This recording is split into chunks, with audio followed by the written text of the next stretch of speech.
Welcome, Jenna. Thank you so much. Thanks for being excited about this, and thank you so much for inviting me to speak today. My name is Jenna Griffin Musick, and I am a faculty member at the University of Montana. And I'm here today to talk about an article that came out of our lab titled Comparing Patient Outcomes in Aphasia Rehabilitation, and specifically looking at intensive comprehensive, modified intensive comprehensive, and usual care models. So with our time together, I wanted to just kind of paint our agenda for our next few minutes together. I'll provide a brief background about aphasia, though I assume that many of you on this call or watching this recording are pretty familiar. But then I want to talk about various service delivery models used to treat aphasia. I'll overview the study that we're here to talk about today, including the methods and participant outcomes.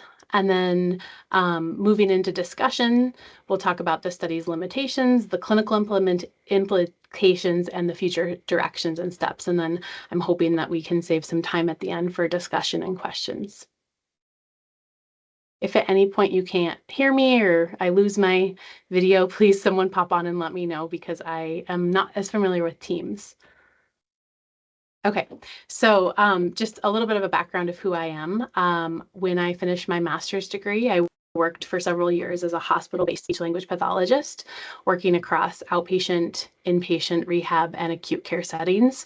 And really during my time working as a clinical SLP, had a strong passion for aphasia, worked with a lot of traumatic brain injury as well, did a lot of dysphagia work, but kind of always had this passion and pull to aphasia. I went back and sought out my PhD, and I'm now employed as an assistant professor at the University of Montana. At the University of Montana, I co-direct the Behavioral Research for Aphasia and Intensive Neurorehabilitation, or BRAIN Lab, and I direct the Big Sky Aphasia program, or what we fondly refer to as BSAP, which is a clinical aphasia rehabilitation program. But our research lab and our clinical aphasia program have a lot of kind of coordination with each other. So I think we're probably all familiar with aphasia given you all's background at the Stroke Institute, but I wanted to provide just a brief overview from the perspective of speech-language pathology.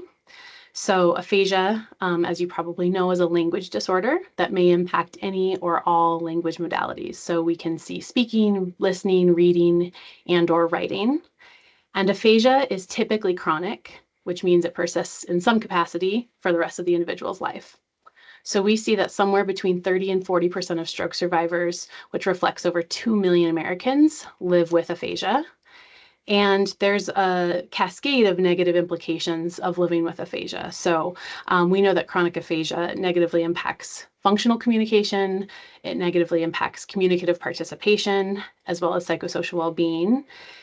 And just one very brief example of this, the prevalence of depression at 1 year post-stroke in individuals with aphasia is about 60%. So kind of the path of rehabilitation in many settings is that people with aphasia often receive acute services and even into the slightly subacute phase after their stroke, but very rarely do they receive long-term rehabilitation following acute care, even though, as I mentioned already, right, aphasia is usually chronic. And so the limited impact of post-acute rehabilitation for stroke survivors with aphasia kind of exacerbates these poor long-term health outcomes, and also lead to things like higher healthcare costs overall, increased long-term service needs, poor long-term outcomes across all levels of the WHO ICF, and ultimately leading to higher mortality rates observed in stroke survivors with aphasia as opposed to those without. So kind of these big picture implications, right, of living with aphasia chronically.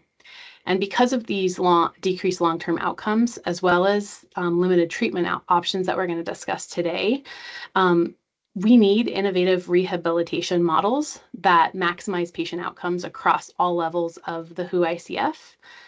And we also need to be utilizing models of rehabilitation that actually employ principles of neuroplasticity, things like intensity, repetition, and salience to increase someone's language function. So what do I mean when I say intensive service delivery? Specifically in aphasia? Well, intensity broadly might refer to the amount of therapy provided within some period of time. So in many studies, this is quantified in kind of numbers of hours per week of therapy received. And several studies have found that a greater number of treatment hours in the chronic state of recovery from aphasia positively impacts language improvement, and also finds that more intensive therapy likely utilizes the benefits of experience-dependent neuroplasticity. So what does kind of the scope of the landscape look like for current models of aphasia rehabilitation? Well, if we take into account, right, these decreased long-term outcomes, take into account this idea that we need these innovative rehabilitation models, what exists as kind of the current standard of care, or what I'll be referring to today as usual care, may not be sufficient. So when we look at kind of current standard of care, current usual care, we're typically talking about in the outpatient model, one-on-one sessions, so the clinician and the person with aphasia, in some cases the care partner involved as well, right? Meeting for one-on-one therapy, somewhere between an average of 1 to 3 hours per week. And typically at the outpatient setting, only about 10 to 20 hours total of therapy before either the person discontinues therapy, before maybe insurance benefits run out, right? And even that 3 hours a week might really be on the top end in terms of what's been established in the literature and just what we anecdotally see, right, as clinicians. So intensive comprehensive aphasia programs, or what I'll be referring to as ICAPs, are a relatively new service delivery model, really in the last like 15 years or so, that are intensive models of rehabilitation for aphasia that have to meet a number of different criteria. So some of the key criteria that have to be met in order to be quantified as an ICAP, programs have to provide a minimum of 3 hours per day of treatment over at least 2 weeks and have to have a minimum provided 30 hours. ICAPs also use a variety of intervention approaches and formats. So there are those kind of one-on-one sessions with the patient and the the patient and the clinician and maybe the care partner, but there are also a variety of small and large group sessions as well. There's always technology-infused therapy, and ICAPs intentionally target both impairment level skills and overall functional communication to support patient activity and participation from kind of the perspective of the WHO ICF. Most ICAPs have an interprofessional component as well, though that's not technically a requirement. And ICAPs provide patient and family psychoeducation. And then a really kind of key component of the ICAP model is that there's a cohort of individuals with aphasia who all begin the program at the same time and all end the program at the same time. So that's what I'm talking about when I'm talking about an ICAP. And then there's also this relatively new model that was kind of termed or coined from a study that we did back in 2021 with an updated survey of practice for individuals conducting ICAPs. And this is termed a modified ICAP or a MyCAP. So this follows all the same definitional criteria as an ICAP, but has one element altered. So for example, a MyCAP could produce maybe they meet the minimum criteria of meeting for 3 hours a day of therapy, but they meet for less than 2 weeks, right? Maybe they only meet for 6 days of therapy total, and thus they're under that 30 hours total, and so they're quantified as an ICAP. The one thing that MyCAPs cannot differentiate on, or they can't kind of vary from this defined circumscribed model, is that they have to still have a cohort. So we have several really lovely intensive programs throughout the country that are not in this cohort model that do not technically quantify as an ICAP or MyCAP. So one thing to keep in mind that I think is important for especially those of us who have a background in kind of clinical practice Participating in an ICAP is a very significant time commitment for people with aphasia and their family members. And, we've hypothesized that maybe the MyCAP model has the potential to provide intervention that improves maybe cognitive, linguistic, and psychosocial well-being, but maybe reduces some of the barriers associated with seeking out, for example, 4 or 5 weeks of treatment, which might be some financial constraints, maybe relocation commitments, or maybe the patient isn't able to tolerate intensive therapy. But MyCAPs are really new, and so this is something that's not kind of well understood yet from the broader evidence base. So here's just kind of a summary of some of the findings to date across these factors of kind of the cost of programs, patient outcomes, and stakeholder perspectives, and helps lead us into kind of the clinical question we were hoping to, or the research question we were hoping to answer in the context of this study. So as an overview, ICAPs and MyCAPs are typically very expensive, and in most cases are not covered by insurance because they vary so significantly from standard of care, and there's a number of kind of different financial considerations in terms of insurance coverage. And so there's a lot of perceived barriers relative specifically to cost of programming as to why these aren't being implemented more widely. In contrast, usual care typically is covered by insurance, but is often covered for a very brief period of treatment hours. Nevertheless, kind of the implication from the literature base so far is that the access to ICAPs and MyCAPs is a pretty significant barrier for most families. As we look at things like patient outcomes, there has been pretty extensive preliminary efficacy data finding that there are positive findings across language and psychosocial well-being. In the ICAP model, at least, we don't know so much yet about the MyCAP model, though there are a couple of studies that have come out this year, specifically looking at MyCAPs and their preliminary efficacy. In terms of usual care, there surprisingly are limited studies in those with chronic aphasia. So once someone's past kind of that subacute phase and really into that chronic phase of recovery, there's very few studies that actually look at usual care across, those longer, more months and years post-stroke.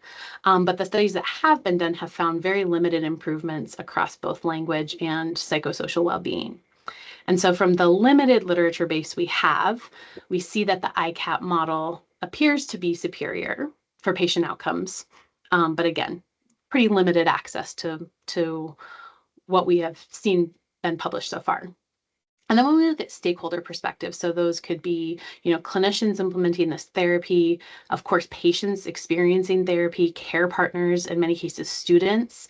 When we look at the ICAP model, multiple stakeholders have reflected in both kind of quantitative and qualitative studies that there are many benefits of a cohort model of therapy.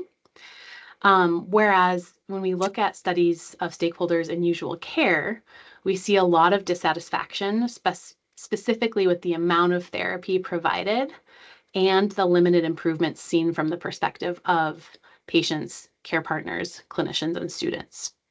So broad implications there are that ICAP participants generally report satisfaction, kind of across the different stakeholders that we might see, and usual care participants generally report dissatisfaction. What led us to wanting to conduct this study was that there have been very few comparisons directly looking at an ICAP or MyCAP model and a usual care model. And so it's been really hard to compare outcomes from different models, but also because in part we have a lack of consistency in the aphasia rehabilitation world of consistent outcome measures. So even when we do see studies conducted across maybe different settings, it's hard to compare them when we don't use the same outcome measures across the board.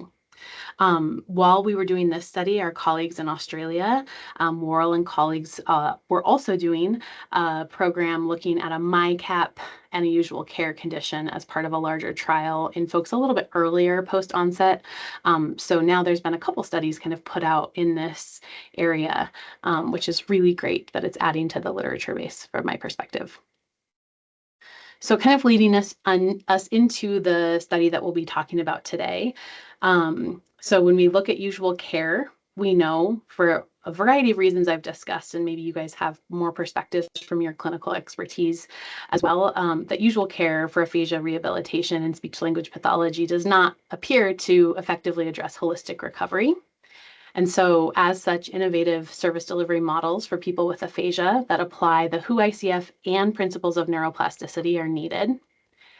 And these ICAP and MICAP models may have the potential, at least based on kind of the existing literature base, to maximize holistic gains. But of course, a major drawback is that ICAPs and some of the emerging MICAPs are very expensive and tend not to be covered by insurance. And this is true in the United States, as well as many other kind of international locations.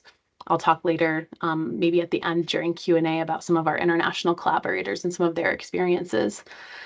But it tends to be a problem across the board. And then kind of complicating all of this, comparing outcomes across various clinical research studies can be really challenging because internationally, many researchers are using different measurement tools to assess change. So the purpose of our study was to systematically compare service delivery models in stroke survivors with chronic aphasia, and to examine the feasibility and acceptability of programming, given that this was a pretty early stage kind of phase 1 pilot study. So the primary research question we sought to answer was just how do usual care, ICAP, and MICAP service delivery models compare across patient outcomes? And we wanted to look at 4 kind of established metrics that were established by the Roma consensus that I'll talk more in a moment about, but looking at language, functional communication, and then quality of life and emotional well-being. So moving more into the study design, this was a quasi-randomized pilot study, and participants were randomized across each of the 3 conditions across an 84-hour ICAP, a 24-hour MICAP, and a 24-hour usual care condition. We randomized them as much as possible, but some participants were simply unable to opt into maybe the intensive overall nature of the ICAP or the extensive overall time commitment of the usual care condition. And so for those remaining patients, we utilized a sample of convenience. So we conducted an extremely large battery of assessments pre and post, but the assessments that I'll focus on for the purpose of this study focused on 4 of the 5 key constructs identified by the Research Outcome Measurement for Aphasia Consensus, or the ROMA consensus. And I'll show you those on the next slide. So these are the ROMA constructs that have been established by Wallace and colleagues. As I mentioned, we conducted measures for 4 of 5. The 5th measure that does not have an associated construct yet is patient satisfaction. But the ROMA consensus is a number of different researchers and clinicians who've established that for aphasia, we should be looking at overall language, functional communication, health-related quality of life, emotional well-being, and then again, patient satisfaction, but there's no measure for that yet. And these are the measures that have been established by the ROMA consensus and kind of agreed upon. So that's the Western Aphasia Battery Revised, the Scenario Test, the Stroke and Aphasia Quality of Life Scale, and the General Health Questionnaire. So here you can kind of see in this schematic the number of individuals who were screened for program eligibility, which was 24 participants that we screened for eligibility. And we ultimately ended up with a sample of 18 participants. So we had 8 enrolled in the ICAP condition, 6 enrolled in the MICAP condition, and 4 enrolled in the usual care condition. You can see too that we had 1 individual who did not meet inclusion criteria due to age, and then 5 individuals who declined to participate in the research component. As I mentioned at the very beginning, our program kind of has this combined, this clinical programming as well as kind of course, our research agenda. And so these were individuals who did not opt into participating in the research component of the study. What you can also see here in this schematic, and I'll talk more about this in a few moments, but we did have all participants who enrolled in the study successfully complete all conditions. Even though there were a few who didn't complete like one outcome measure, they enrolled and completed all components of the study, right, and of the actual treatment. So here's a very brief summary if you're interested in the actual article itself. There's, very detailed individual participant demographics, and I also have it at the end if you want to look at it. But as a broad overview, we see that the participants in the ICAP were the youngest, as well as the shortest time post onset. And the individuals in the usual care condition had the highest number of education. Some additional kind of demographic details. The ICAP and the usual care groups included more women than men. There were more men enrolled in the MyCap group condition. All participants spoke English fluently, and 3 of our participants were multilingual, 2 in the ICAP, 1 in the usual care condition. And then all of our participants who were enrolled in the study who had a known lesion had experienced a left hemisphere stroke. 1 participant had had 2 left hemisphere strokes. All of the others had a single left hemisphere stroke. Okay, so what did we do in terms of the analyses? And then we'll talk about kind of what the treatment conditions actually looked like. So we were interested in not just looking at within group changes and between group changes because we had such a small sample. We were also really interested in understanding what happened at the individual level. So for individual changes, we examined pre to post-treatment performance using descriptive statistics, and we used constructs that have been developed to examine magnitude of change. So we looked at, of course, standard error of measurement, but then we also looked at minimal detectable change at 90% confidence for the Western Aphasia Battery and the Stroke and Aphasia Quality of Life Scale 39. And that benchmark has been established for each of these assessment measures by Menhamy, Falkov, and colleagues.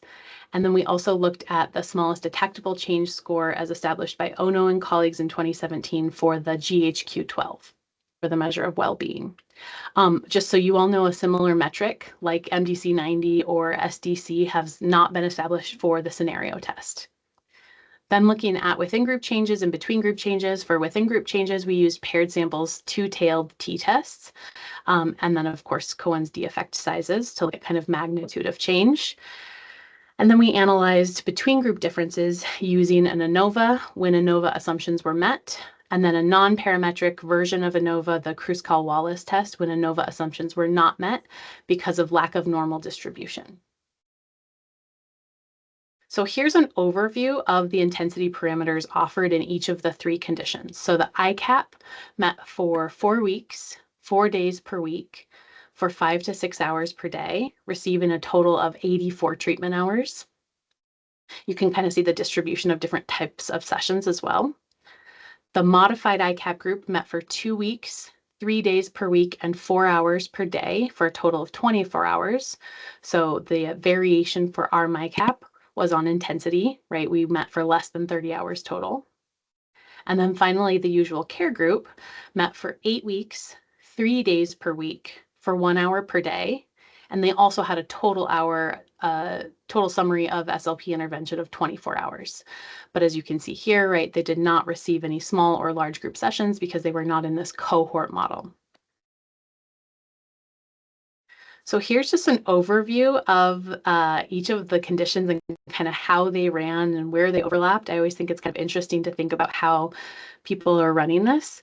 And what I can tell you is it was a very busy summer as we ran this.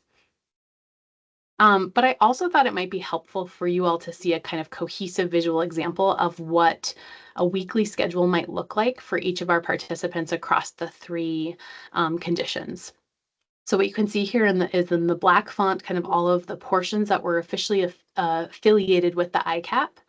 But then you can see the activities that might have happened outside of ICAP treatment hours, where participants had access to additional resources as a component of this comprehensive programming. So individuals had access to physical therapy, occupational therapy.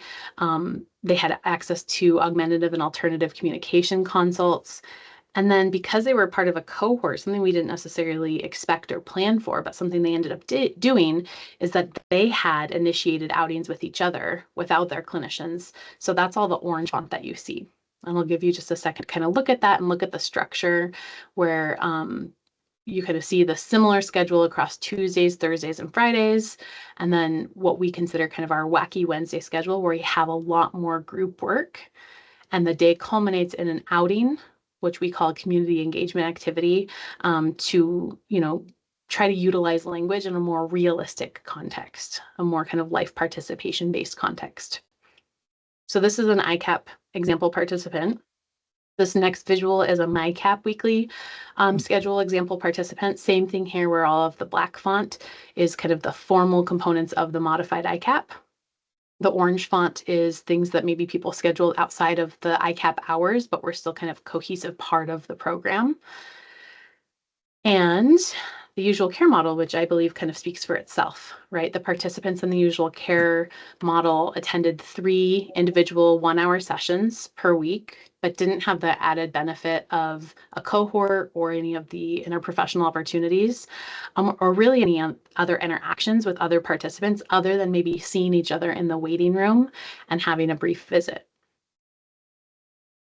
So as I mentioned before, we were really interested in tracking, the feasibility of running all of these programs with some overlapping time, but also, looking at like how feasible and is this program as measured by things like treatment adherence? Is there any attrition?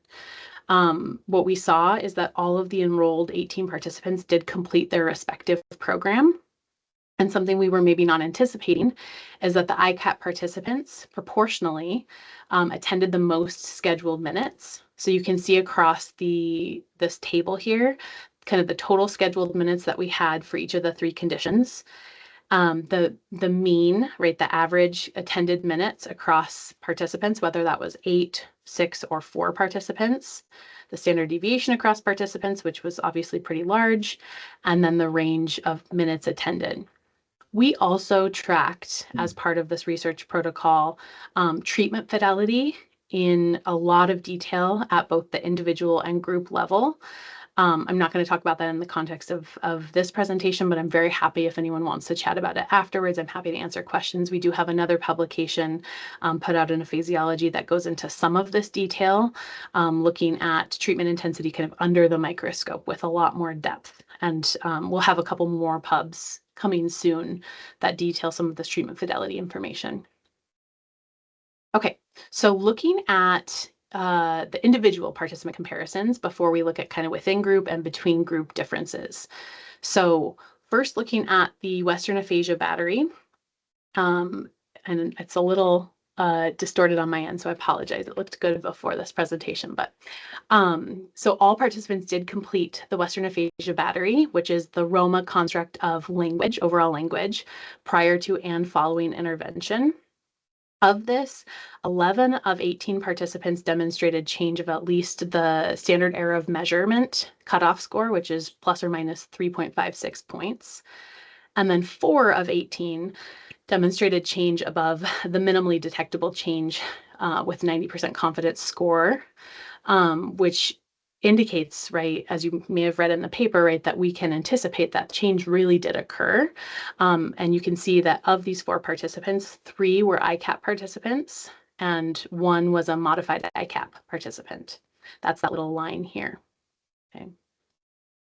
For the scenario test, again, there's no similar metric like MDC 90 for the scenario test, but what you can see broadly is that scenario test scores improved in 10 of 17 participants. One of our sample of 18 was not able to complete the scenario test post-intervention, secondary to fatigue. But we do see that there were improvements in many of our participants, and some improvements across all 3 models, right? The ICAP, the MyCap, and the usual care model. For the stroke and aphasia quality of life mean score, we saw that 13 of 17 participants demonstrated change above kind of the standard error of measurement change score, and then 8 of 17 reported scores beyond the MDC 90 cutoff. 4 of those were for deterioration. 3 of those individuals that had MDC 90 scores for deterioration were usual care participants. And then we had 4 individuals who had the MDC 90 improvement scores, which is what we're hoping for on the SAQOL 39 mean score. And 2 were enrolled in the ICAP, 2 enrolled in the MyCap. Okay, and then finally, for the GHQ-12 scores, which is the measure of overall well-being, 16 of our 18 enrolled sample completed the GHQ-12 both pre and post-treatment. And just a note on this, that higher scores on the GHQ-12 are associated with worse emotional well-being. So a decrease in change score is indicative of better well-being. So as you can see here, right, we have 6 of 16 participants that reported a score that met kind of the minimum smallest detectable change per the GHQ-12, all of whom were enrolled in either the ICAP or MyCap conditions. So I'll give you just one moment to look at that. And then we'll look at within group comparisons. So we did two-tailed paired samples t-tests, as I mentioned before, and we saw some statistical significance for some of the within group conditions. So for the Western Aphasia Battery Revised, the measure of overall language, we saw statistically significant change scores for the ICAP participants with a small effect size, and no statistically significant changes for the MyCap or usual care conditions. For the scenario test, we did not see any statistically significant differences in any of the groups, but we did see a small effect size for the ICAP and MyCap groups. For the Stroke and Aphasia Quality of Life Scale 39, we saw statistically significant improvements for the ICAP group with a medium effect size, and something that we were a little surprised by was a statistically significant decline in the usual care group. Now, I just want to remind the caveat that the usual care group was only 4 participants, right? So very small sample there. And then for the GHQ-12, we saw statistically significant differences for the modified ICAP group with a large effect size. And then looking at between group differences, and for any of you who are clinical researchers, especially working with things like aphasia, you may not be surprised to learn that the variance in standard deviation, both kind of within groups and between groups, was absolutely significant, right? Like very large variance and standard deviation, as is to be expected, right, in a lot of this kind of clinical research. So of course that kind of impacted our view in when looking at some of these between group differences, but nevertheless we wanted to conduct it. So looking at the Western Aphasia Battery Revised, we did not see any statistically significant differences on that measure via an ANOVA. The scenario test was also not statistically significant. That was a non-parametric measure that we had to run because of abnormal distribution, right? Kind of didn't follow that typical curve. For the SAQOL 39, what you read in the paper, of course, is that the mean change score between the groups was not statistically significant. This was another non-parametric test. But something I did want to just mention outside of the scope of the paper is that the community, so if you're familiar with the SAQOL 39, they're kind of, there's the mean score, and then there's these subtest scores looking at physical, communication, and psychosocial. And there were statistically significant changes on the Kruskal-Wallis for the communication score and the psychosocial change score between the groups with the direction towards the ICAP group.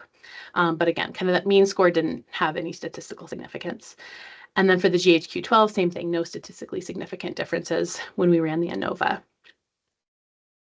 So to kind of summarize those results, looking at individual comparisons, we saw that the highest number of individual differences for the language of the measure of language, was on the Western Aphasia Battery in the ICAP group, but also kind of proportionally higher change in MyCap participants for many of the other measures that we looked at.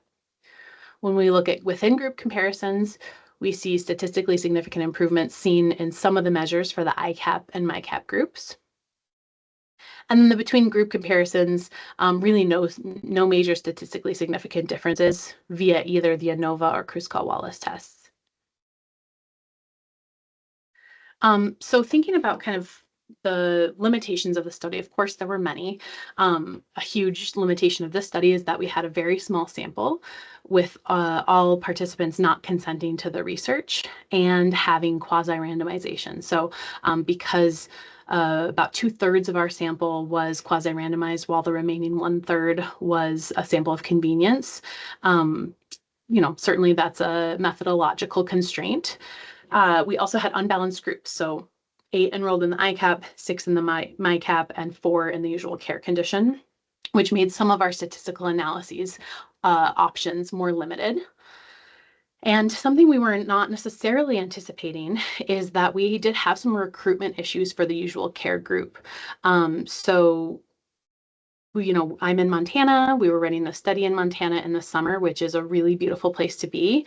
And I would probably just anecdotally argue that people may not want to commit to coming to therapy when it feels maybe more like coming one time, 1 hour, 3 times a week in the summer when they could be out traveling. And this was over the course of 8 weeks, whereas both the modified ICAP and the ICAP group had this more kind of like maximized time where they were getting more hours, but not so spread out. So that's kind of my insight there. Of course, again, as we would expect with this kind of sample, the individual participant outliers we saw significantly influenced variability and standard deviation. And the usual, I think another limitation to note is that the usual care group, their total treatment dose, which was 24 hours over the course of 8 weeks, was likely higher than what is typical in outpatient usual care practices, at least as indicated by Kavanaugh and colleagues and a few other publications. So some of the clinical implications that I think are important to point out is when we look at this comparison of service delivery models, we see that the ICAP did lead to numerous gains, which is not unlike other published research, nor is different from kind of our previous research studies that we've seen. But when we looked at the MyCap, the modified ICAP, that was just 2 weeks and 24 total hours, we did see that the results were greater than maybe we hypothesized. And just again, anecdotally, cohort cohesiveness was still absolutely formed. So that's something that we see typically forming in an ICAP when folks are together for 84 hours over the course of 4 weeks. But even in the shorter program where people were meeting 3 days a week over the course of 2 weeks, there was still this kind of sense, this intangible sense of cohort cohesiveness. And anecdotally, patients, care partners, and their clinicians all reported that the MyCap felt way too short.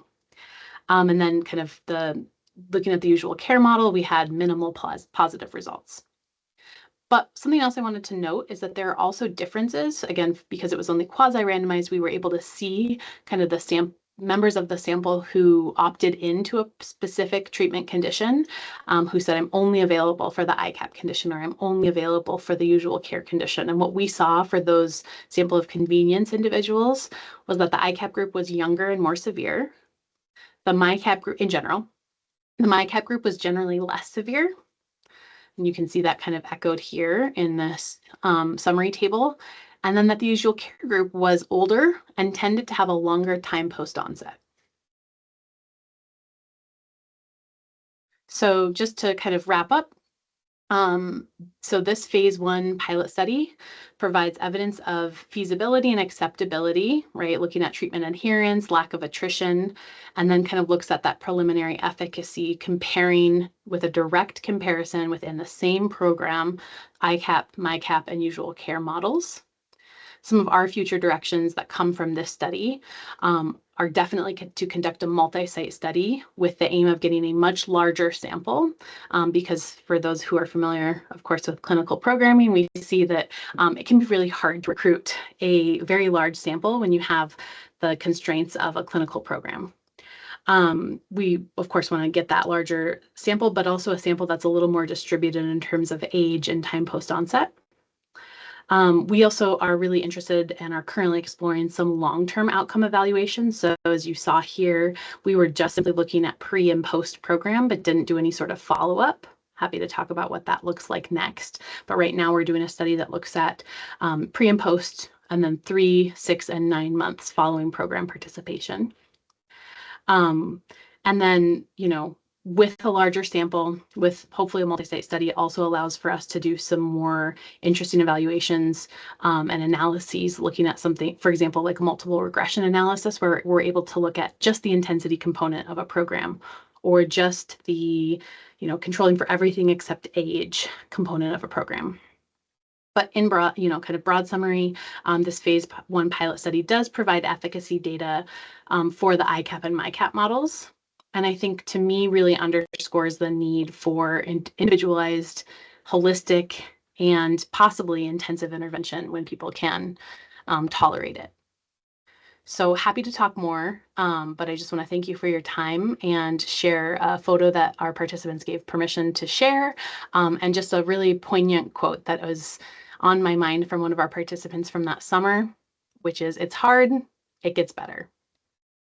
Thank you so much, and I can answer any questions or talk more about future directions.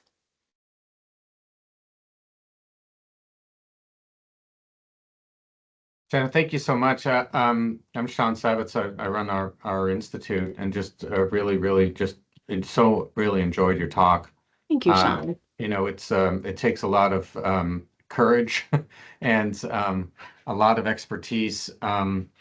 Heather Smith, who is here on the call as a speech therapist, we went to London and saw the high intensity program that they would do for aphasia patients, and Heather got a chance. Queen Square. Yeah, at Queen Square. Yeah. And she got to participate in one of the sessions herself, and she just jumped right in. And it's amazing. But so we were taken by it all, and trying to think about how to set up our program here. And so so really kudos to you. We really are big fans of what you're doing. Oh, thank you for those kind words. That's lovely. Yeah, and so I'm just thinking to myself, so you're established that people clearly are getting better with high intensity with ICAP, and that, I mean, even with small numbers, the data is going the direction that is consistent with other studies. Mm-hmm. And so I'm wondering is, when do we have enough data that we should be pushing for insurance to cover this? Oh man. Like how much more do we need? I mean, you're going to go do a multi-site study. I'm not even sure I have equipoise to randomize people, to this anymore. It seems clear to me that people benefit from it. So your usual care group, I'm not surprised, we see this as an issue. People don't want to be put in a control group. Yeah. And so I'm just kind of thinking, could have some trouble with multi-site, and when are we all going to get together, work together, and go to Medicare and get this covered? Man, you are so speaking my language, because I've basically set out to, just be frank, like, kind of because of what I have seen over the course of the last 15 years consistently. And certainly there are exceptions, right? People who cannot tolerate intensive therapy.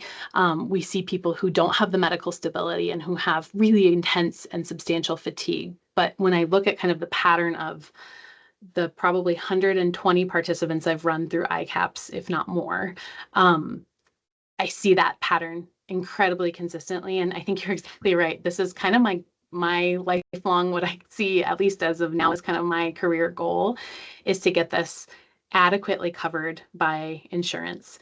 And it is a huge factor. And I think you're exactly right. When we think about, pharmacological trials that are ended early because we see such a substantial difference, right, between the control group or the placebo group and the experimental group. This is something that seems like very similar in terms of kind of the results and outcomes. We have established a consortium of international ICAP researchers. So now we're up to 58 ICAP researchers who we are all kind of meeting. We're working on, we've now established like a data use agreement, data sharing agreement, so that we can compile some of this with the express goal of really evaluating these larger subsets of data and saying, okay, is what we all see in our small programs actually consistent when we look at these very large samples, when we're looking at samples of 600 individuals plus, when we start to look at things like, extended outcomes from the program.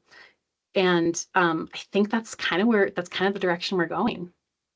Well, when we get ours off the ground, hopefully soon, we'll be very happy to would love to join that group. We would love to have you join and contribute experience, because I fully agree that we need to collectively be all working together. Yeah, I think that's the only way we can move this model forward, to be honest, because all of our unique samples are just so small. It's really hard to draw bigger conclusions.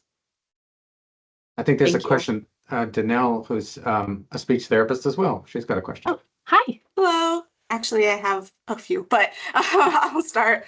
Like Dr. Savage says, I'm a speech pathologist. I am also a research coordinator, and I have participated in one ICAP supervising graduate students who are delivering therapy.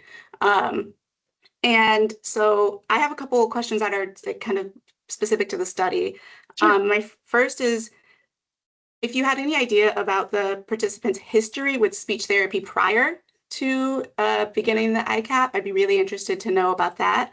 And then the second is how long your preparation period was, because I recall there was at least 2 weeks of preparing when we did our ICAP, and it's very like full days of just record reviews and planning evaluation and therapy, because when you are doing that much of therapy back to back, you have to have a very concrete plan just to fill the hours. So yes. About, oh my gosh. So great prior question. History, and then about the prep. I'm gonna, if you don't mind, I'm gonna speak to prep first, because I think that that's such an such an intense component of this programming. So for this study, I mean, basically planning this out for about 1.5 years to 2 years.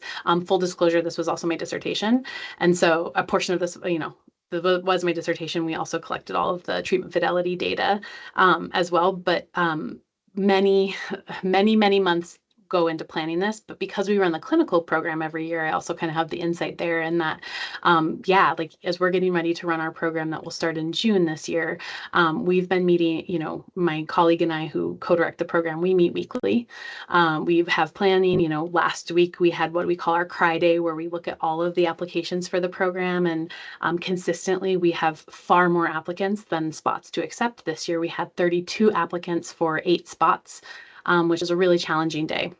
And we do take into account things like previous history and current access to rehabilitation services. So for all of these individuals, I do have kind of context, because they had to fill out pretty detailed demographic forms in terms of what their previous speech therapy looked like.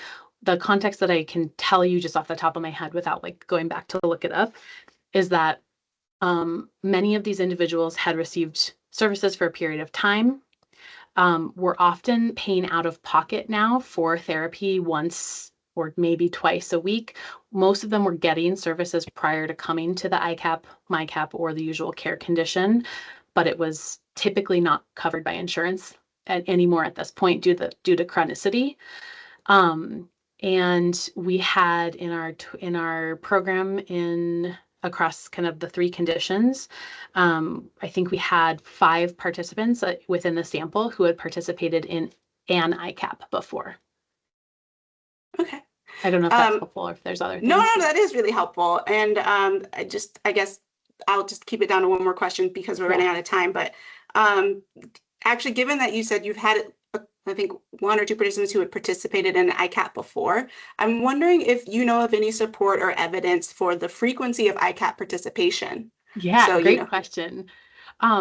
No, and that is kind of one of our lab's questions right now, is we're looking at repeaters data. So we're looking, we actually are really lucky enough to have partnered with a local high school where they have recruited some like amazing students who are interested in looking at research. And that is one of our students in our lab's passion, is she's really interested in, if you do an ICAP, like how many times do you need to do an ICAP? And if you do an ICAP, do you get better if you keep doing an ICAP?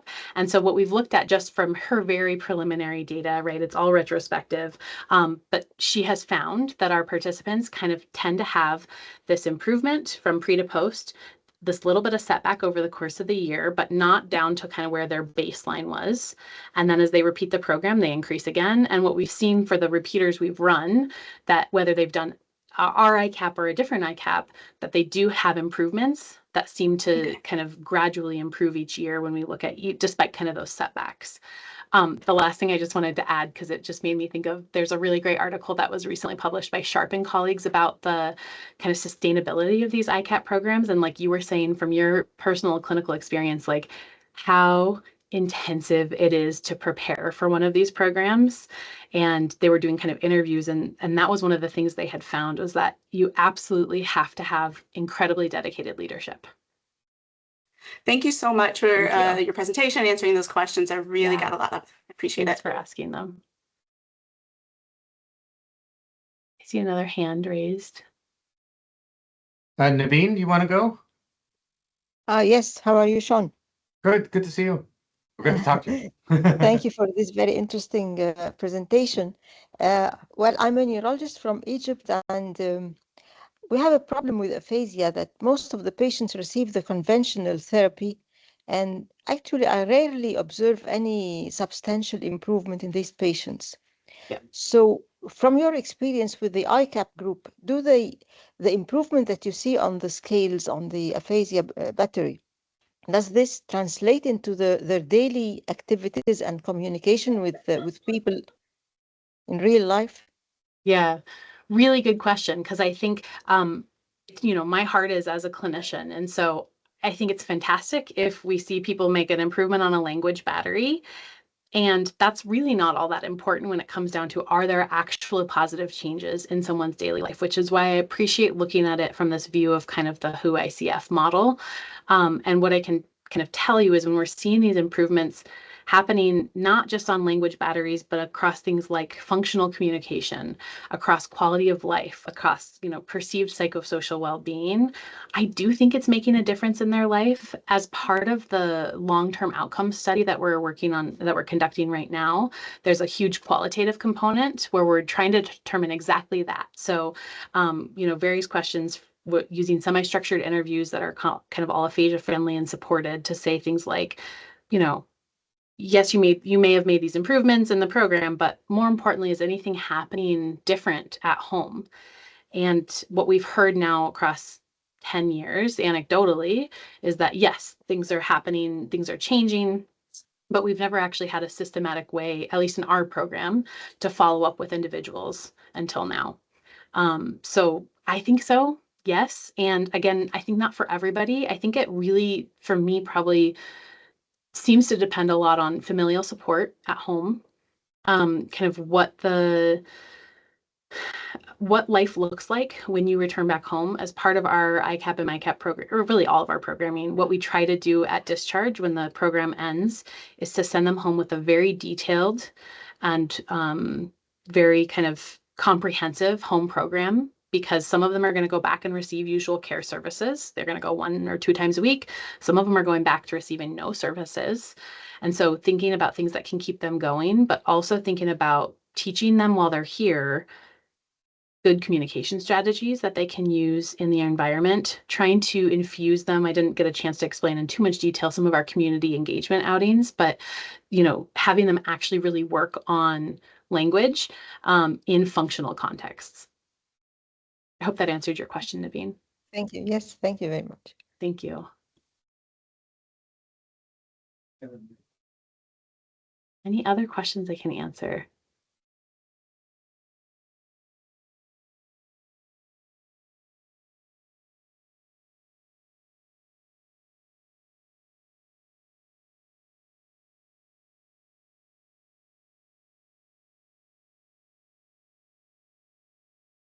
Just give everybody a moment in case there's anything else, but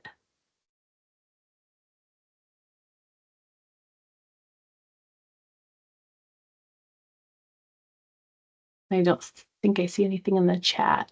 Nope.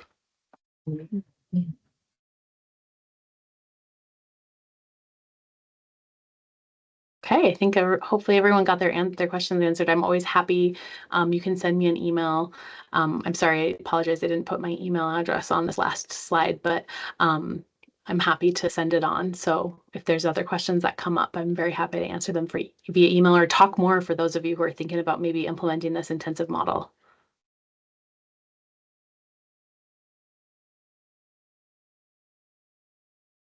Anything else?